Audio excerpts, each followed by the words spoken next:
Hello, this is your attorney, Jiwon Lee. This is a recent incident that has become a hot topic in the lawyer industry. Recently, it was revealed on a famous community site used by office workers that a large law firm partner lawyer in Seoul had relationships with 35 women at the same time, all under the assumption of marriage. This fact was exposed when a girlfriend suspicious of this lawyer's infidelity checked his phone. However, what made this lawyer's case stand out was the number. According to the informant, this lawyer had a relationship with 35 women he met through dating apps, and out of these, 19 were his girlfriends. Especially with these 19, he had sexual relations frequently. He sometimes met up to 3 women a day for sexual relations, and there were also days when he had sex with 2 women.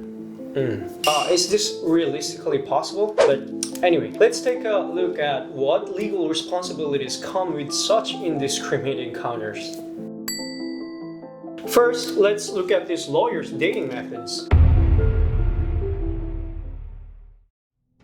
This lawyer saved the 35 women's information under name, birth, year, height, and sometimes even gave his girlfriend a different birthday to deceive them. Above all, the reason he could manage with 35 women was that he met with them a minimum of 1 to 4 times a day, and out of this list of 35 victims, there were a total of 19 official girlfriends. Even with meeting a minimum of 1 to 4 times a day, it seems like there wouldn't be enough time. He efficiently used his time by dating them in a way that involved sleeping at their homes after work. The problem arose when it was revealed that out of the 35 girlfriends, he had relationships with a total of 19, causing concern among some of the victims about the possibility of sexually transmitted infections. However, this lawyer is currently refusing STD tests, and it's been reported that since the incident, he has been repeatedly threatening and apologizing to some of the victims.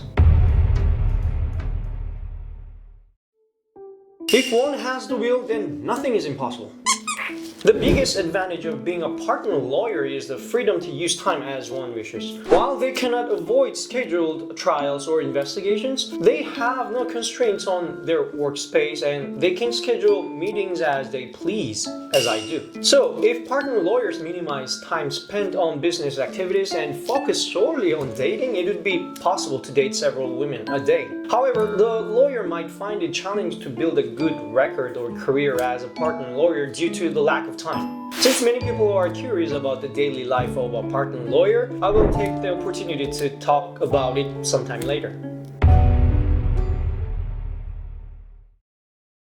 Yes, it is punishable. However, it depends on whether the subject can be identified. Defamation charges usually apply when false information is used to harm an individual's social reputation. However, Korea is one of the few countries where even telling the truth openly, if it damages someone's social reputation, can be considered defamation. If someone is actually cheating, it will undoubtedly affect their reputation once it becomes known to those around them. If it can be identified who the person is, they can be punished for defamation. In this case, the informant who exposed this incident only posted the information as a large law firm partner lawyer. Still, when a certain YouTuber extensively investigated and revealed the lawyer's identity, they were sued by the lawyer.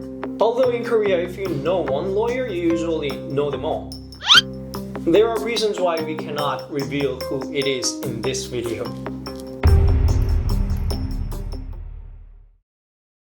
Criminal complaints can only be made in 2 cases. If they use the fact that they were in a relationship to borrow money and didn't return it, that's fraud. And second, if they transmitted a sexually transmitted disease, it's punishable by injury. Many people misunderstand that cheating is fraud because it involves deceiving a partner, but to charge with fraud, there must be an economic gain. In this case, the man's main goal seems to have been many sexual relationships. But in Korea, the Supreme Court does not consider sexual relations as a commodity. According to the informant, this lawyer bought expensive luxury gifts for his girlfriends to win their favor. Since he spent money, it is unlikely that he will be charged with fraud. However, we might need to watch out for cases involving sexually transmitted infections. As this incident continues to unfold, it has caught the attention of major broadcasting station SBS, who have announced that they are receiving information tips about the case. We might see it covered on TV soon, so it would be good to keep an eye on the developments. This is your attorney, Jiwon Lee. Thanks for watching.